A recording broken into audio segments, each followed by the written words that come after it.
I heard a guy say yesterday, he says, you never fully know your wife. This kind of made me laugh. You never fully know your wife until she divorces you. You've heard me say this: date long, marry slow, but divorce fast. And I've been accused of being pro-divorce. I'm not pro-divorce. I am pro-marriage all the way. Pro-happy, healthy marriage. I'm anti-divorce. I also like to say that if you're going to get divorced, you got to do it fast. So when I say divorce fast, that does not mean I'm pro-divorce. What it means is this: the emphasis is not on the divorce, the emphasis is on fast.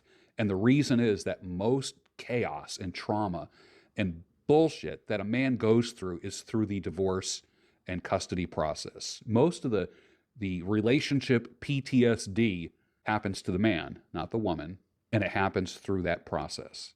That's why I say get it over with quick if you can. Should you fight for your marriage? I will tell you this. One guy said to me, if the woman wants a divorce, like in Pennsylvania, you have the right to, I think, 3 or 5 you have the right to 3 or 5 marital counseling, I was going to say premarital sessions, marital counseling sessions. The court can order this.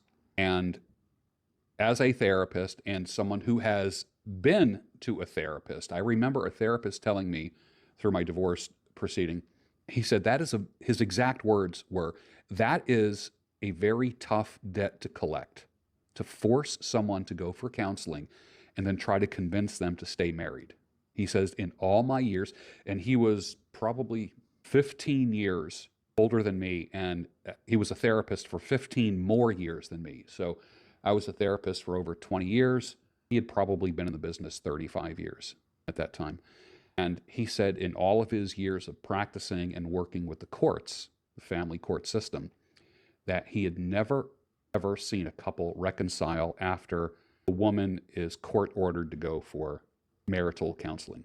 And that's why I say divorce fast. Save the man, not the marriage. Why? Because if the man is saved, the marriage might stand a chance. If the marriage doesn't make it through the repair process, guess what is still standing? The man. Guess what is still earning? The man. Guess who has retained his dignity? The man. Guess who still can be a proud father of his children? That man. And there's a lot of things that challenge men when they're going through divorces and breakups, especially if you have kids. And you have to learn. Everybody gets blindsided. It doesn't matter how many videos you've watched until you go through it yourself. And when you go through it, if you've watched my videos and you have gone through it, the only thing you can do when you watch my videos now is say, yes, he's right. That guy was right. He said exactly what I went through. He told exactly how I feel. You know, I have like older OG followers that are writing testimonials and saying, young men, listen to this guy. He's telling the truth. And there's zero ego involved when it comes to that. My goal is literally to save the man, not the marriage. I'm not anti-marriage. I am pro-man. But the joke was you never fully know your wife until she divorces you, because the angel you marry is never the devil that you divorce, ever.